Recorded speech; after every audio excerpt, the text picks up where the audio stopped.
e le o se mea e mamale mea lea. Mai e le ta tau fo i ona tātou. Tau mama ina. E le ta tau ona o tātou whape. Ea, o tātou li whaola na malium. Toi tu mai. It's very easy. It comes, it flows. O upu ia li whasamoa, i lo tātou whasamoa. It flow. Ai mana tu natu iai, mana tu natu lo loto iai. There's a lot of pain. There was a life, there was absolute blood in that short sentence. Na maliu matoi soi fua mai. Na whaasa tauroina. E se le whaingo fie o le tautala. Na whaasa tauroina lo tātou o li whaola. Finish. Alanga tātou te lei wa ai iai. Tau te lei sila iai. Au te lei wa ai iai. E whainga tāla i a tātou. Ona tātou talitonu i ona tinga. Wa paule mea le tau te maua. O moli maue au mai a tātou i tinga.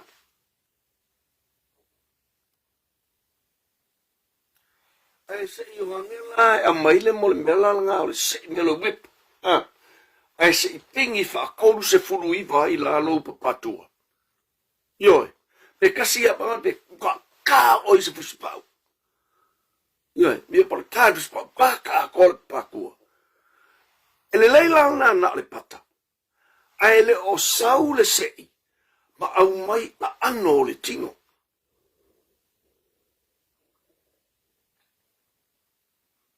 Na uwhai atu e tolu se fulu iwa. Tā ina i le sasa ina i le li whaola.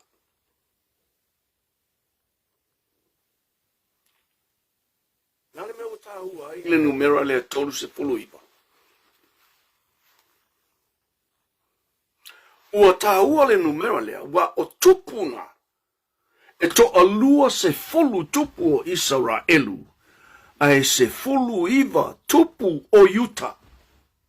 O le nuu a toho Israel. A to fatas. Ua tolu se fulu iwa. O la tau umala ia ma la tau pūlenga. Whai malanga sa lele vea i markako kamo kavika, markako kamo Solomonga, i markako kamo Saulo. Ioi, e la vea umai ko kongu i le mera, ia ma o mai le kako kamo Herota. Ioi. O tupu umana nei, o lea whainga, tolu si fulu mareiva.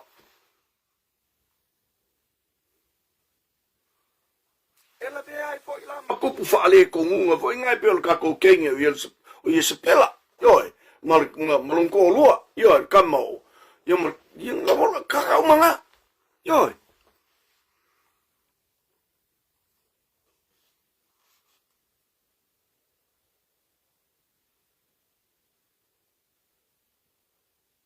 E se le matautia, tolu se fulu iwa, ta. La iai le manatu o tangata ele eise winga o le tolu se fulu iwa. Ale tolu se fulu iwa lena. O le awha inga lena o tupu o Israelu ma Utah. Se ia o mai ina whanau mai le tupu moni o le langi, ma le lalo langi. Ioi.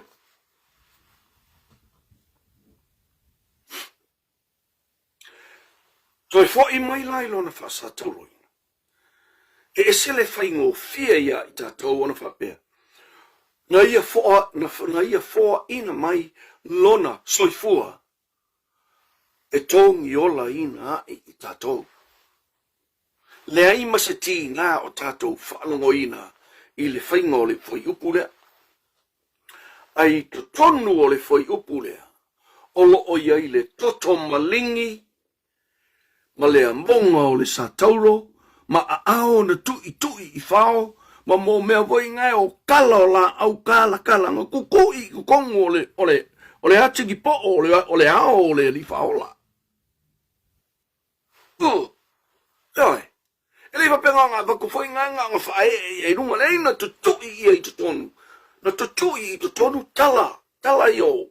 O me o pal kui. E tinga la. Aina. Na ia ono sa. Na ia ono sa. Na ia ono sa.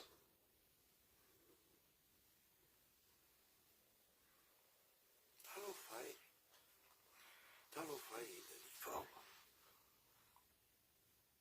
Ona fai mai le. Ia avela na taulanga lean e ui le taunga tā ma le tinga. Ai ia avela na whaata ita inga le e whai. Ia o tātou i lohai. Ona o tātou a lolofa atu i le tasi uso. E pei ona ia lofa mai a i tātou e au noa. E au noa masona mawhau ise to tongi. Ioi.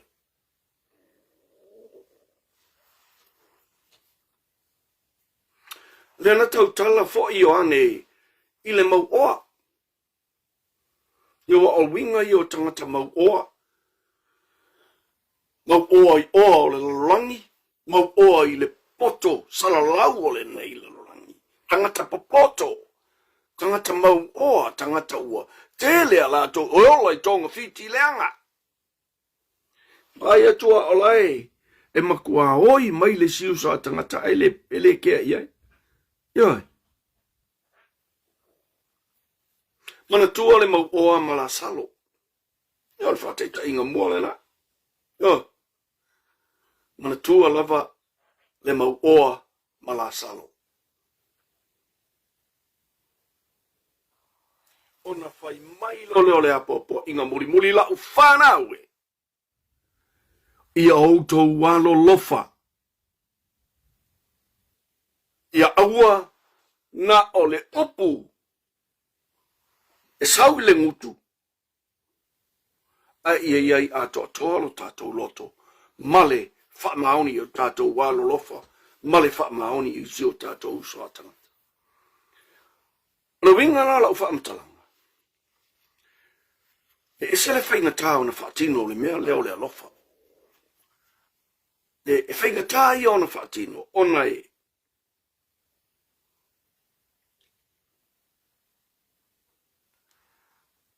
O nesi o tai. A tātou manatu e alofa. Ia la un whapele, ia la alofa la vela i ona whawhea la umar whangau. Ioi. Ia la alofa aku la whawhea la.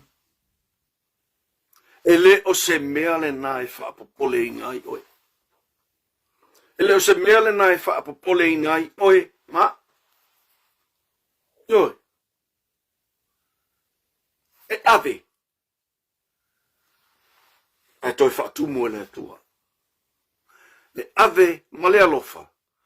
Ai whaatumu e le tua. E sili atu la le tumu o le tua. O wa le tua o le tumu lava ia.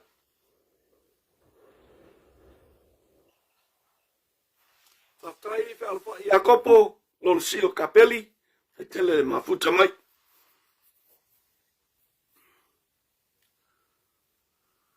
Le sola le na la unga ina e alo matama whanau a sa moa le fina ngalo lele.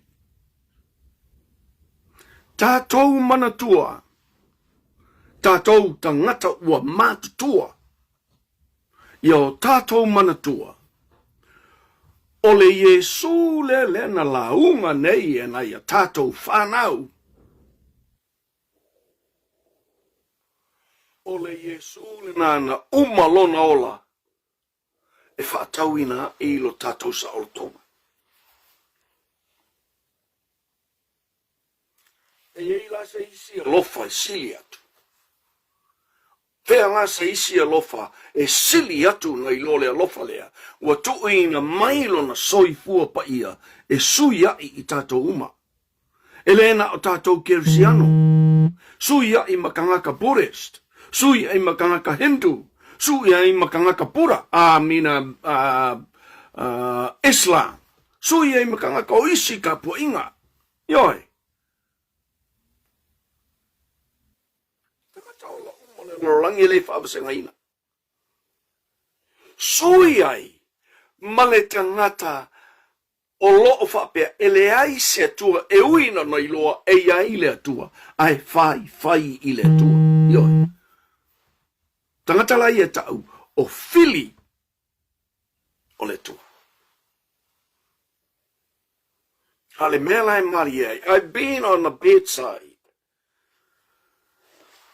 Se tasi o uo ngā makua ola. Ioi. Yeah.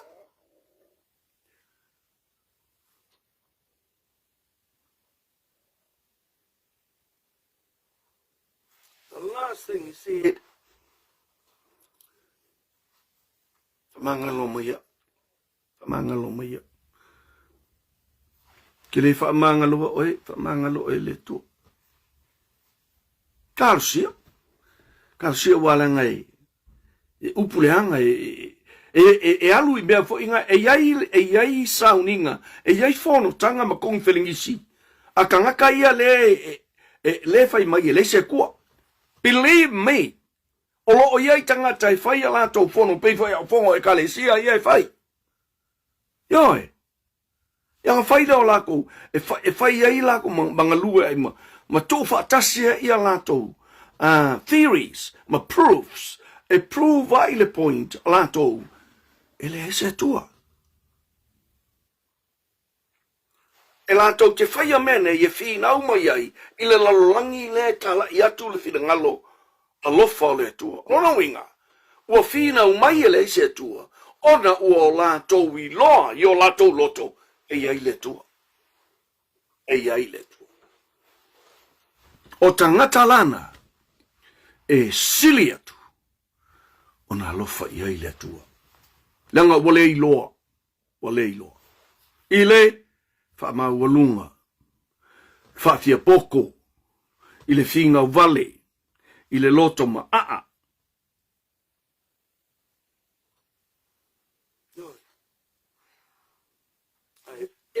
Wale le unga kau kei, ngā si mea ngale whakawhawha, e ongo fuku I le lo le mawalalo, uma kau kei o uma iai. Tātou lole o le tātou iunga pēr tātou o tulu. So, alofa, o le whaamanatunga lea. O le whaamanatu atu, tātou wā lolofa.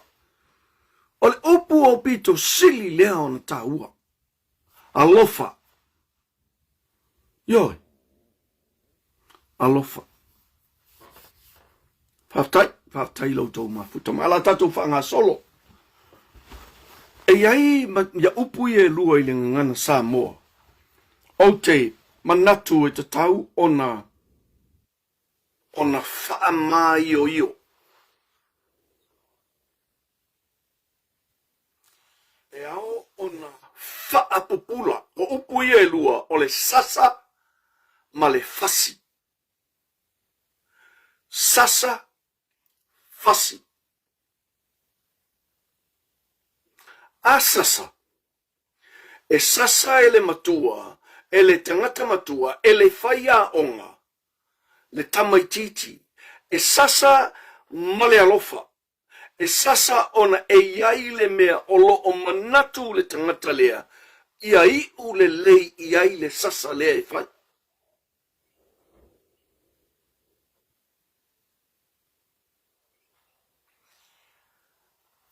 Ole fasi. O le fasi le lesi tangata matua, o lesi tangata matua, ua tutusa o la olanga, ua tutusa o la tausanga.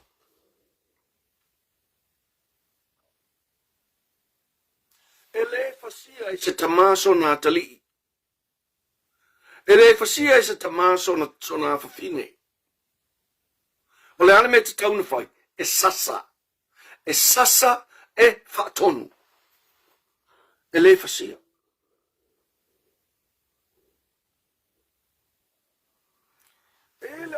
Sangi ana whaonga e tamaiti. Lea onga I nei, tamaiti Samoa. Tamaiti Samoa, tamaiti Tonga, Fiji, toi lau. Lea ngā tamaiti Samoa. Oh, my dad will give me a hiding. My dad will give me a hiding. Yoi. ese le leanga. Ese le leanga. Sasa, fasi. Sasa e whaatonu. Ma le fasi ona o le ita I lesi tangata matua. O le fasi la. O le mea e whai e le tangata matua. I le tangata matua. O le sasa. E whaatonu a I le whana. A o whai a onga I sa molo o iaina I au tamuiti a onga. Yoi. Whai mai o te sa waa. I masalo e sa o la tau walanga o la tau lea na receivinga le me ole sasa. Yoi. Aile na sasa. O iaile mafu anga male winga na sasai ele faiau. E lei fasia ele faiau. Na sasa ele faiau. Leo tatou iloa nei. Yaso nei tula fono yewa mai even touching a cat's shoulder, that's assault. Tula fono na lewa yene. Tau ai matua, e sa I matua on koe pole ma pefidiki il karinga o long kama. Nyang yusila, tula fono na yusila lewa yene.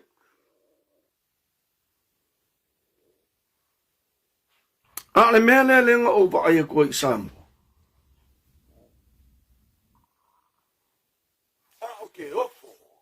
Okay, ofo I longa whai ai.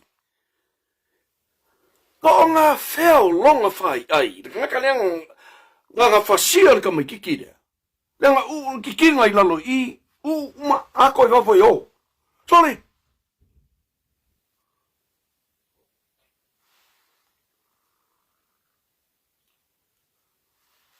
Fully grown man. A fully grown man. Maraka mai ke kelenga ngasa sa. Asala pe balu le iwa kausanga pea. Ela io o laifato a mata no o tulanga e tupu wae. A ole fasinga lenga fasiai. Sole. Pe o lai fusu malesi o ngā, pe o fusu anga o ngā me I e whai.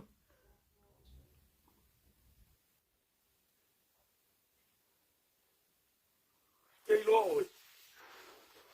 Waka kaunga e alu I kong malala. E aise whaamsingonga. Tāne ngofo le e mapu e mai lunga I viri. O ia fia kilo ki au. Mea wa lea e whai. Samoa. Ese le sasa. Sasa se mea maini.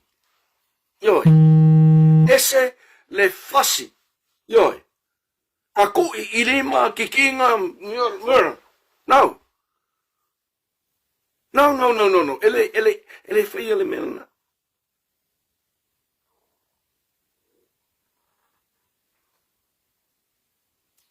Kafefe eso le ya Samoa. Tafefe. This is the 21st century. This is the 21st century.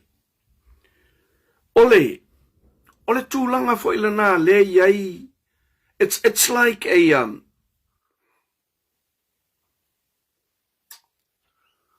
it's like an add-on. It's like an add-on to Samoans here and Tongans, mainly Samoans and Tongans here in New Zealand. E peise mea whao papo fo ingale I le profile o tangata Samoa. I nei, e tunu nei, New Zealand, Australia, Amerika, whea lawai mea o I Samoa. E o amale mea lea. E o amale mea lea o le violent, physical violence. Yoi. O le ala foilenga. O whainga ka ai e ka ngaka ngei le kau ke whi ngau I ai. Whainga ka ai whainga la ko kari konguinga, whi ngau I e wako eui, o whi ngau I au a wako me, it's sensible. It's human beings against human beings. E mu uma koko ka ngaka uma. Awa whainga tā isi tangata ia. Ona tali tonu, ona O le brand au Samoa Tonga ma Fiki mangiwe ma all Polynesians. Yo ai Maoli. E le ofisor soangi foi ngaka Maoli le melanga. I wa le kele o kangaka ye kengi ngei New Zealand. O le au Maoli mkanka Polynesia. Yo. Le au kangaka la ngale fasia ngaoi. Yo, ma fai uma me ko inga me makanga. Wa ino sia ai. Tangata Polynesia. O tangata foina. E pei o le au mea uli lai Amerika. Ioi. O le to'atele o mea uli. O le to'atele o tangata uli. African Americans. E la tote a vele o langa foi le gata life. Ia mai, tau te tilo ia I meno no foi le. Wa label foi la, wa brand foi la I to inga brand le. O le mea la leo fai ka kou makakanga. Wa ka kou ke aku I o, ai leanga la. If we think about it, e sao, o le mea ngā le kupu I kongi. So we have to look within ourselves and make a change. Make changes in here so that those people can see, no, we can be better than what they support, what they think we are.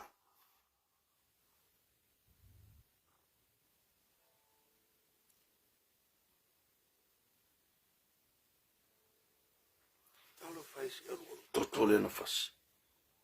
Talo fai.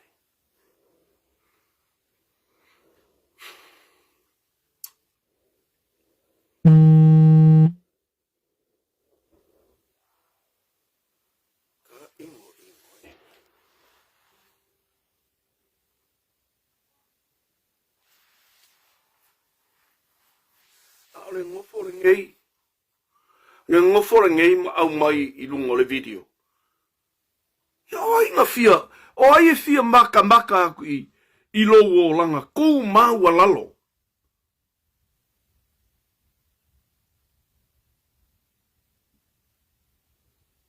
Ka fefe esole. A ora sa moa. Sa la laua ku fo I lengei la lorangi lengei mea. O le sa moa. Kusi foi leo lima papalangi mai si uma kangaka I sapangi sainga kangaka umai sawa ka kou I meio sa moa. Yoi.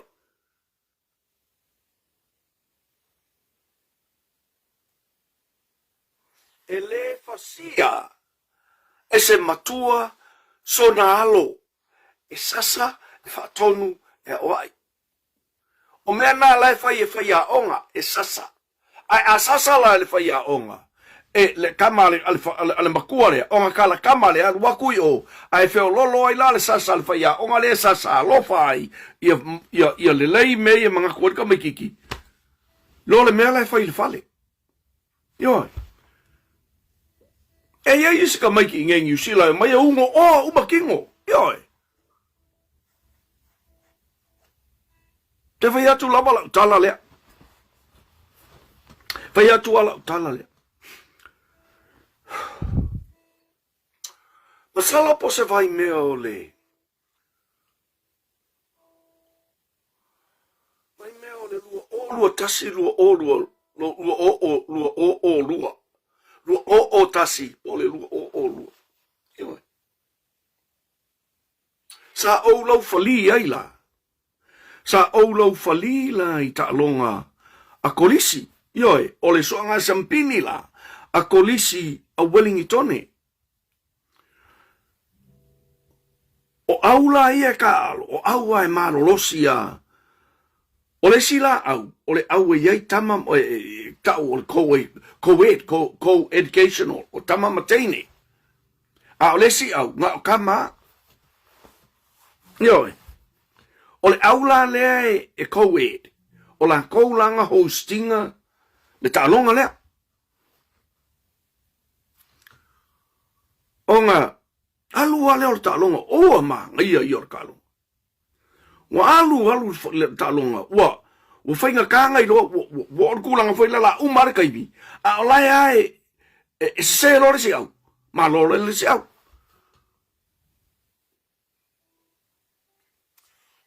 o lai le tulanga wa o fa salanga lo le au le si le au le al ko le au le tama le ye le o ngai alu teine malo alo tama ele nga on Samoa e ai umo palangi maoli sainga yapangi inkia yo fiki kanga uma ole mega kupu wa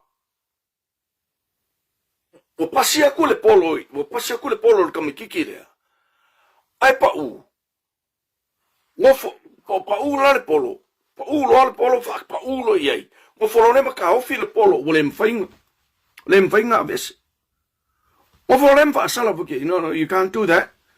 You're off your feet and you can't play the ball like that. So ole leo lo la fai le sala le okay ia lo falo ai o paka kur ngaka yoi o lai fa pea wi o lai fe ei mai ngaka e fe ei fo ngale le intense o ke mi o ka no ngale wo ye yoi o fa lo ku mai paka ku o ke fuli akula ai mai le ku o ka malo o Samoa yoi o sasa i la lo ka ska mai ki le ngom pasa ke iloanga ngo kankwa nga alo fa i oi ku mai pakali mai nga lua ula sa sai lalo yoi nga lua ula sa fa ku fai lo ye e fia fasia skanga fasil kanga kai loko ku i oi o ke fasil kanga ke le mafu fa wa ke ila i fa longo mai wa Samoa yoi o kanga ka umala nga yai ile ua ingo iai nga umaya nga markalonga nga malola le aulea ai ua wala nga ika langa le ua sala ai sala kele ai i kongui i luma le mele le fai o le la kiki ele sala le aulea nga kama nga malola ia le ala nga ole ika i sionga kari eu sa apela no ke leilo pe ngala ka pi mo pe yoi le ko inga mela le ole me yoi ya ami mai lo ole yungi lo ka pi o ni konge fa sala ile o e ongo e pe valu ka longa ke fa sango ko lo fali ai il mela ngan kop yoi tulanga lena o Samoa fo e kulanga le o mea ia wo pifana wai loa i tatou ia tunu nei le foi lau koe fai ele kanga kale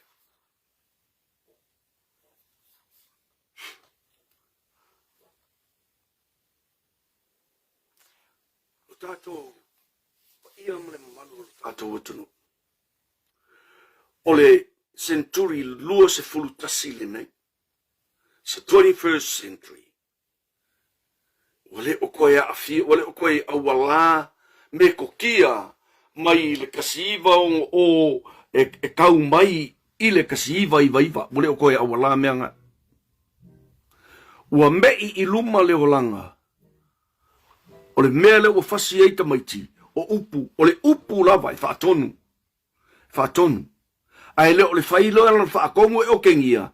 Ai fai le whaatonu e make sense.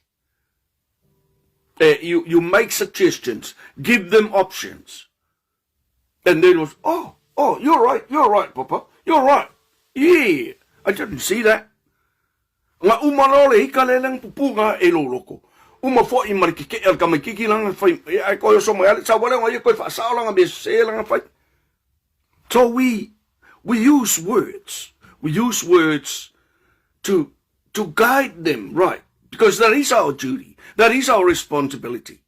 To make sure that they make the right decisions as young people, and when they grow up, they will be good leaders and they will help other people.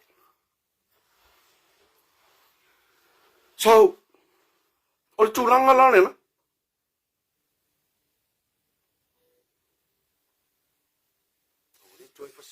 Na ia tātou whanau whamole mole.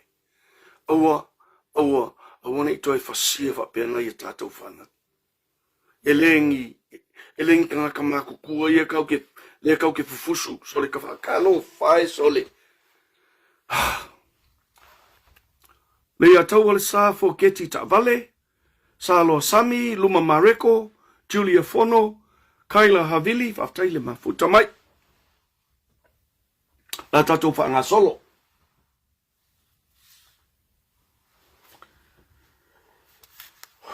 Ele lava le sifuru a fe. Ele lava le sifuru milionga le nga wako i New Zealand. Compensate ka isa moa. E tusa male ngoto ai o le Manawanoi. The ship, the Manawanoi. Leana na ngoto i ngā taio sa fata. Ai whai mai le kamalole i pekesa. Boa ka tau le malo o ngā whai i ang Yusila. E le lava le ngesi fulu milionga. Lau kala le ia oi. It's more than enough. It's more than enough.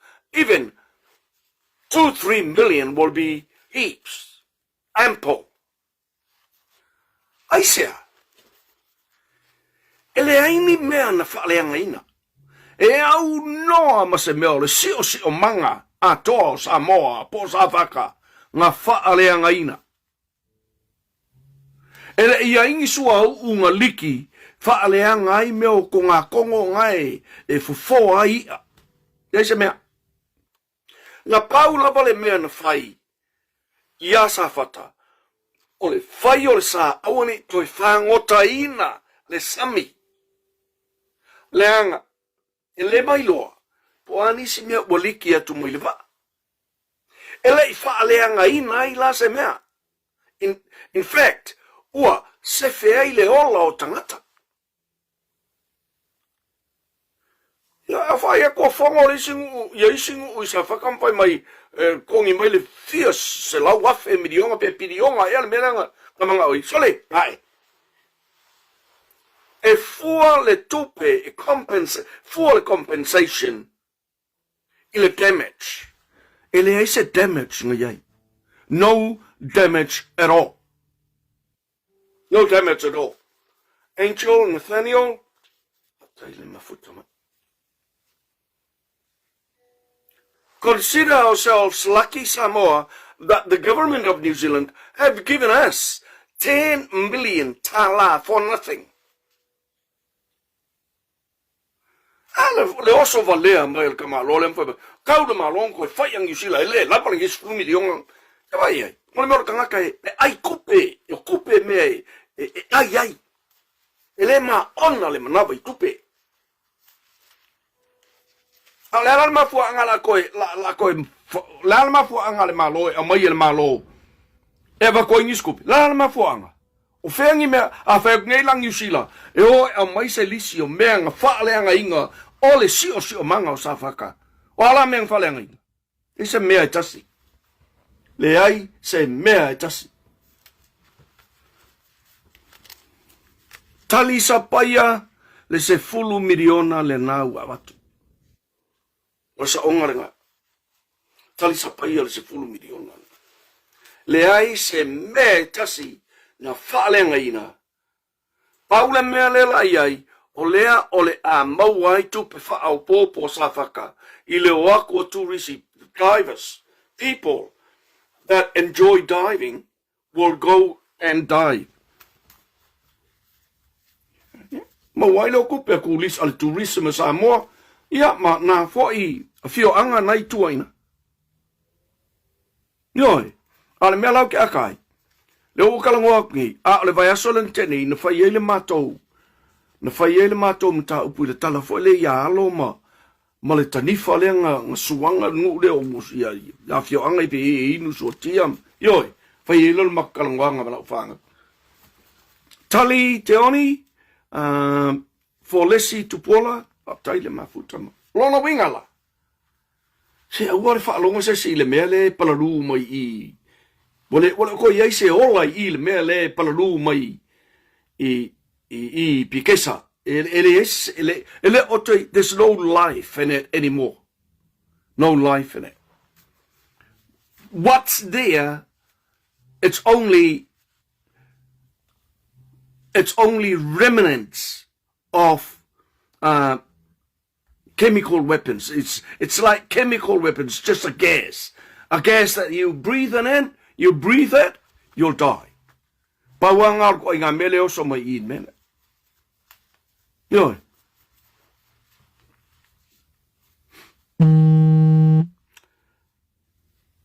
Ole a faila fai mai i New Zealand, ele lavar ku pelenga vaku.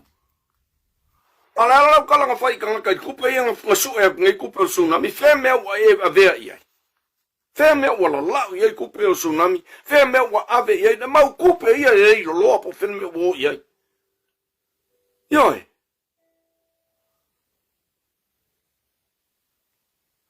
Ala la oso mai ngai.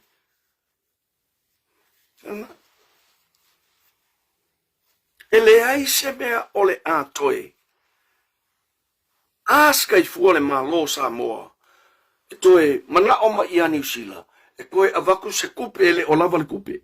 E le ai se mea e tasi o le sio manga o sa moa. Na whaale ngaina ai mai se isa fata. E uinga i ele sua unga nga liki aku. E le se mea nga whaale nga. E le lava le concentration o le sua unga nga liki ese aku mai le sami. Mai le waa. E wha o onga ai le talawhatai atoa. E le lava. E ka pē o le salt as a base. E ka pē mai le sami.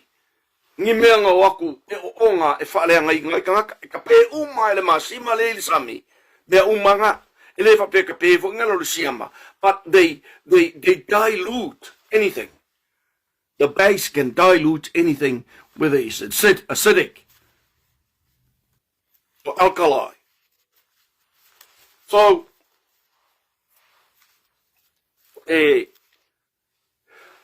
whai whamakalanga ma se I mawhau whaupo se mea kong. E wa so ngā whai whamakalanga ko la whai. Ma ta wheo la ulu Matthew Pace, whaatonu sopoanga, ale koni sanga whili, a teile ma futa mai. So, o le tūlanga lale na. E le koe awa kua, awangi koe whisiri mai ang New Zealand se kupe makanga. E makanga. Ma le si mea. O tangata lava New Zealand ia ngā awaku. Ngā kokongi ang New Zealand. Ngā kokongi ang New Zealand le kilinginga os ongi suau, ma le ave e senga o le suau ato. O tangata fo ia New Zealand. Divers makanganga o experts. Nganga vaku. Kiringia e uma ese ale mea ngang kupu I Samoa. Anatoli. Taupa uu Faasalafa manu to o papo. Whaftaile mafuta mai. Ya. Pamuri atu fo I le sapati. Nuia le sapai pa o le whanau. Te tele le mafuta mai lau fionga. Lepa. Oh, man, uka video. Laina tu uyang. Le malu.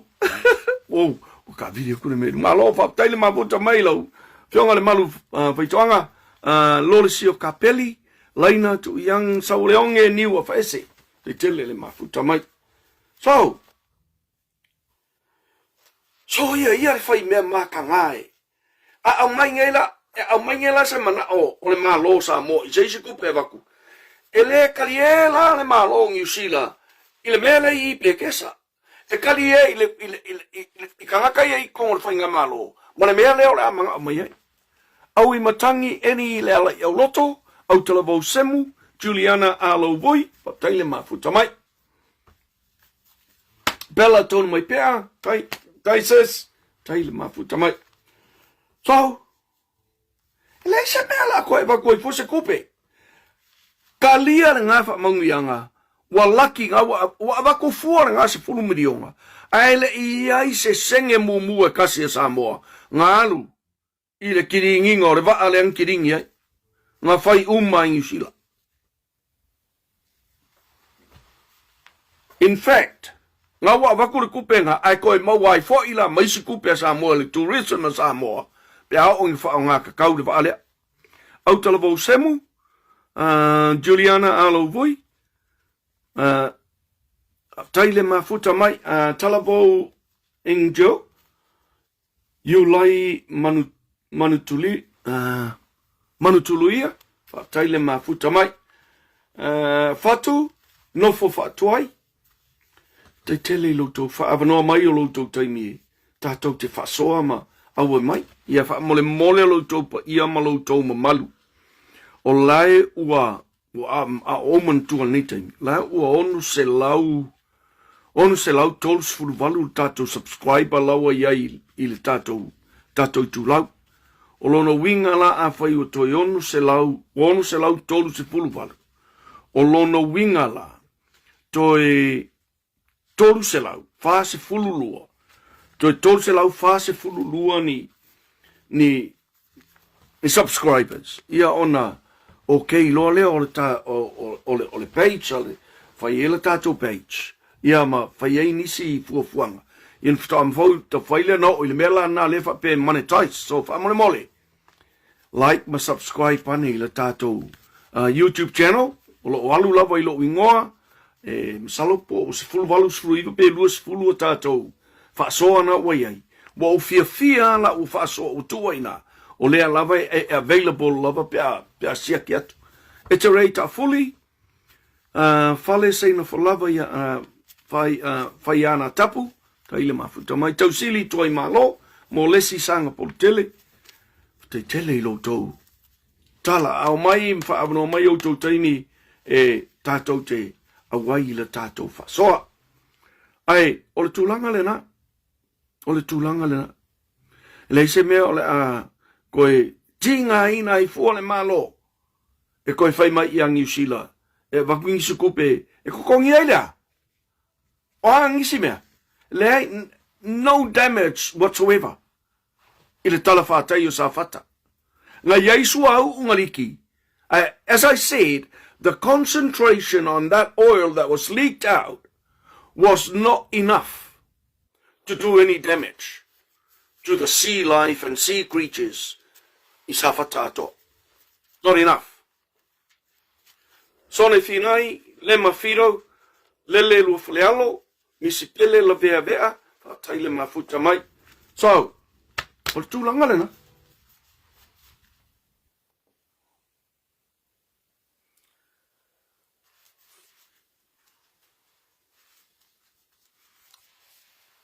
O le Faasoa le susunga le ataua. Ia ma le tofa ia Faleo'o antelu mowat. Lesa esti, ko leta tawalai, kai le mafuta mai. It was good. It was good, and I won't go any further. Ilo le melna, mana ia sa le. Paula vale, ko leta tawalai, Maria le sina tawai, malili kolose, kai le mafuta mai. Paula mea na o mai tauina ua alu telele le fitangalo fo i o le tofai a Faleo'o i ana whaalo i le mainga o lana kiriva. Ia wangalo i ate ia, e le se tofa le i ataua o le susunga le i ataua. E le o se tula fale o le tamali. O le tulanga na ale whaiso i a lau tofa le i ataua, lau tofa le i ataua. A tulanga umai le pe telo fulu tuala whātai le mafuta mai. E te rei ta fuli, te tele lava i lo mafuta mai.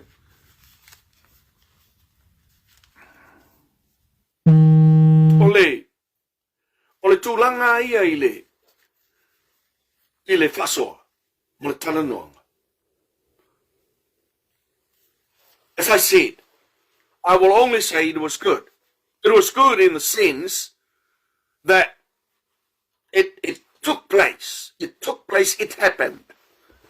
And the good to me stopped there. Ele mawhai o na oufapea. Ele lei esero fia le mele kupu. No, no, no, no, no. Ua le lei natu. Mamanawa. Paloso. Teile mavuta mai. Ele mawhai o nga o. Lele, lua Faleo'o, tamali I vili e sovale, Elaine, Phillips, ele mawhai ona au folo mole ina vai ane loutou pa ia Samoa. Upu na lafo. Upu na lafo ele tau wha Moli'o. Ele ngata I lo tangata, a le fionga I le li pa le mia, o le tau wha I le wa ai malae, o le susonga fo I le lei a taua ia savea. O manatu le lei, o mau, o lupe matasila, o elevisi, o fonoti, o tuila epa I Amerika, o a makua lai tangata. I upura lafo o le tau wha Moli'o. Ia mai sa manai ala na lafo mai. Tila mai silipi to le fo kalati, Leone Fauta Mareta Faife'au, Lisa Esti Fautai, Kalakoa Felice Vitale, Lua Manuvai Marieta e au, te tele I loutou mafuta mai I la tātou Faasoa I le nei e fiafi. E peo no fai atu, Fautai o leo tupu, it happened. O seisi la asanga, I don't know. Ai tau. I will just say, Fautai na tupu, and it stopped there. Stops there. E le mawhai o na iaiso na la asanga I tua atu, o la uwhaafitai na tupu. Yo.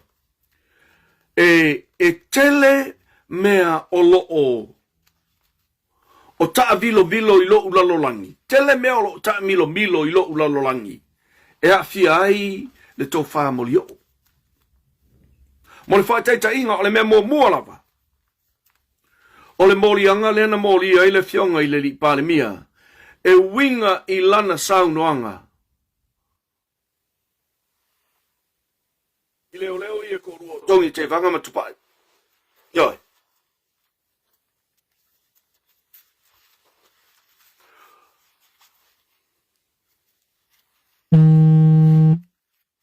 So o leonge iwa whaese. Tunu mawhono ese. Kalakoa Felice Vitale. O leo o tātou I loane. O tau silafia ma o I loa. Mas. Hello, so. Teile mafuta mai. Roof Stars. Fuali lia ti rumanvai. Le waina fatialofa. Ripine talafaoti. Sone finai. Teile mafuta mai.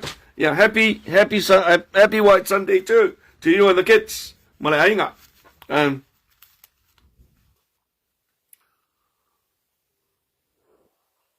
Ole bele o ilo. Ua. Wale lei ua watala noa mai. Ile malama. Wale o toe tala noa mai. Ile tala noa le sama sani ai. Ole. Fetongi ma feato. Fatonu taele, asosi walei, bela tuala fataile mafuta mai. Ole fetongi la le na ma le feato. E se le fai na tai a te una ngalo.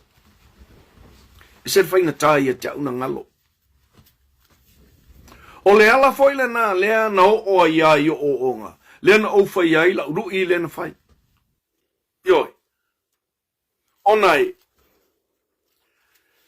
O ti ngā tualo taloto. Ai le eise me ma fai. Yoi. mela wo whaalongo I talanoanga le sunga le ataua ia prefiong fo ia savea to whai ala vea. Ma le to whai a moliao. E whaftaina whataunu. Whaftaina whataunu. Mai ka lepo o te le mai loa lai nisi o le mamalu o le tunu na whaafongai. A o la ule ngā whaai unga.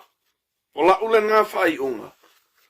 I won't go any further than saying, it's good, it happened. It's good, it happened. And it stops there. O te lavau semu, o le saa ai lau, e tele I o mea ia le ka avivili pese mea fo ingale o se current, the undercurrent. Tele I o mea ia ka avivili undercurrent. E whaingata ona kilia ai se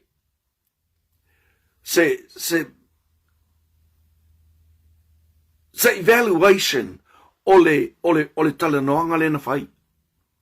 Whaingata ia tau. Ioi. Filimena rei toni se nona sui tūlanga taulongo. Ia tau la. O le a o whataltali. O whataltali. O te le whai atu fo, ia mea la. Ua. Mo o whapea, a mea la le ua le lei mori. No. He still admitted that the political party that he supports is HRPP. Whai unga tau ili, taile mafuta mai. Asosi walei, taile mafuta mai. Saipele manutai e sau, taile le mafuta mai. Malo le whaamno mai o tau taimi, tātou Faasoa. O le mea la lewa kupunge, wo o kilo. E pei, saipele manutai e sau, natu. Okay, thank you. Thank you. Le lu falealo, le mafuta mai. Yoi. Ua. O tele ia tūlanga fo ile nei o le. O le talanoa, but it's just air. It's just air. Just hot air coming out. 9 o'clock. Okay. It's just hot air coming out. But I will wait and see. But his point is, he supports HRPP.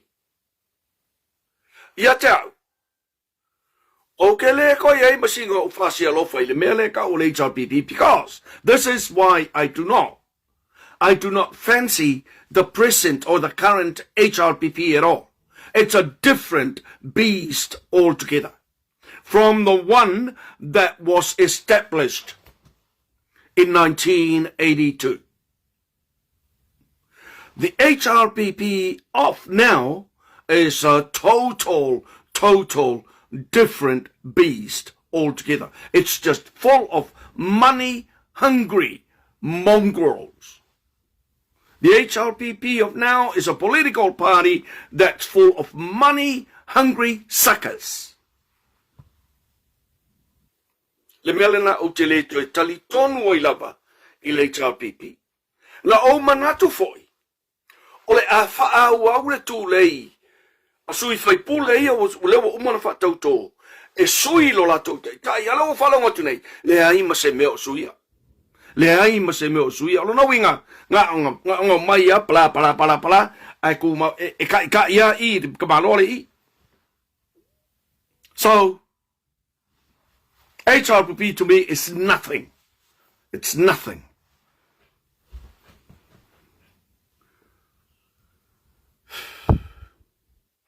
Na establish le HRPP I le tasiva valulua. Ina ua maea. Le solo te ea tangata whai ngā luenga mao le malo o ina na whanau mai ai le HRPP le alanga le tunu usai ai ona o le whainga malo a le tofa ia tupola efi, lea ua tama ainga nei. Nga matu sei atoa le atunu umasolo te. Inala, na mafuai ona whaatu le ropipi. Ele ia i le ka igei kipira. Ele ia i masonga fasiafu e kasi, singa i le mea. Ngara ngofu ai o le treasury ma. Yoi, omi anga mea. E sau fo i kokongo le chau pipi, ua na whaatu e tua le chau pipi. Ngā alanga sau kokongo, ona ua bala au le tua i le tofa ia whati alofa momoe. Ona sau ai le i tonu, e whaau le nofo inga lena. E o mai lai le so, the current HRPP is not even a shadow of the original HRPP. It was established with good faith and good plannings and organization for Samoa. Nei, ngā le au whaakumu, ka ngā le mea lele o kua ngā solo kui le lor pipi. Yoi. O le mea langa kopu le kaiminga i le lor pipi inga wa makalonga. O ngā vevela le li lea le i. Yoi. Ia waka lau mai lo ma scholarship a ka ngaka uma ngā lele yo whangau ka ngai le lor pipi. Sole, ai o mai ngei. Ali, o le kele o ka maiki ngai o mai ngei. Ka i se fulu kasi kausanga, whako a maua se whailonga. Yoi. A o whangau fo inga e leka mo whai, mangala mai a, koru whakau sanga o sa mo wa uma. No, koru whakau sanga o sa mo wa uma. A o whangau uma whai pule ia ngai kongo, o inala. Nga o fuli e loa. Yoi. Nga o fuli e loa male ropipi. E le ngaka lai le se o nga whai o lako whai unga i le wha piko le whai ngau ka maikia o nga mosa mo i lumanai. A le wha kumunga o lako kanga i kupe le malo. Yoi. Le alai e sopo mai nei le to wha mo li o omwha pia mai. O lana ia lava. Lana lango o le HRPP na te le lango ina se tangata to. Tasi good on you. But no. To me, in my world, in my universe, I don't know anything about HRPP. I do not want to know about HRPP. It's a piracy. It's a group of pirates. Yoi. It's a group of thieves. Tulanga lana ele fefel o mutu taunu e vekula upulunga.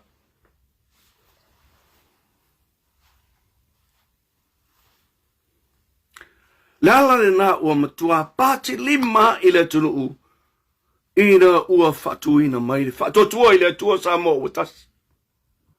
Fa mole mole lo fionga i le autustusi o le fatu tua i le tua sa mo watasi. Ma yange lo ngani inga waku sa mo koe fa fau le kangi nganga fai ai ka ofie inga. Awole pole ia mai fea nga ua mawole unga o le linga. Sai va aila e ni mole ole muku. Yoi. Apea mole mole ainga oi ia. O le songa ma sai ole ako le ma fau. Ka ofi aila e nga ungi koe. Ave fa for pipui. O mole la wo fionga va awao. Lo fionga le li vai pule lo fionga le li minsta. Toi tanga i ane. Toi tanga i ane rawa isa mole ngadi ni nganga la fam singong.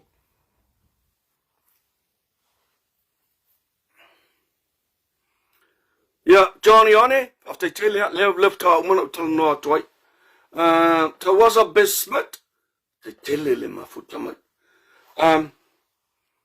Onai mata upuna le ana o tala noi. Langa le foi la oka makia o Sorry. Ole a tau mawhai au na. A maua sa tatou wa vanoi sa teimi. Ia ona Whawa kule ka kukarangwanga with maybe two, three matters in each talk, but we have to detail it, and I also have to find facts. E tala noa e tātou mtaupu. Nei te u tala noa atu ni mea le wha maunia. O na vea ile mo uleanga mo o le ngia ilo taupa. Ia malu tau mo malu.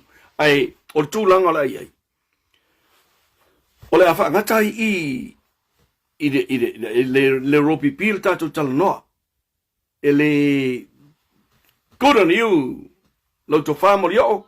Good on you for supporting the HRPP. Ia tau. E ko sa pe koe paule o le pakifa vaenga fa upfai. E ko koe le lalolangi a koa. Uma lalolangi. O ke le koe pikia le Europipi. Ke le koe pipi le Europipi. Wa umalo taimi na au nga sisinga ilo wafu. Mo kangakangei. Ai fuli mai.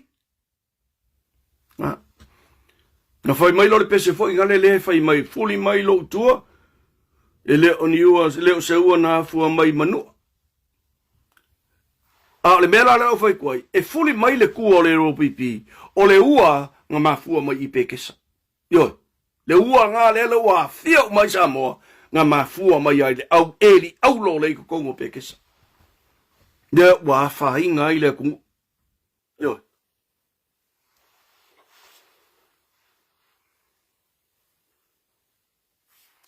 O Muriola, ya, le lei whaftai lau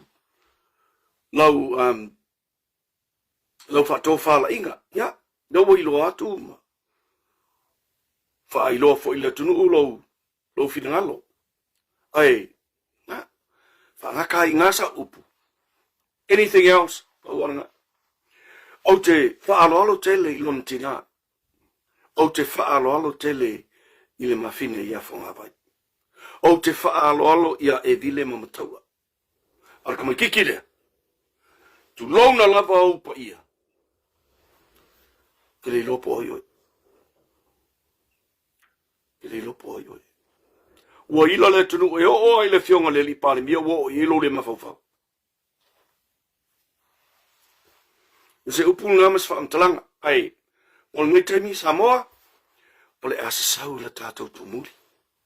Asasau le tātou tumuli. O ngā lele, o whalonga kula o koi mai o whaikoa e lo o kari. Ma keu sua, ma se mame ai.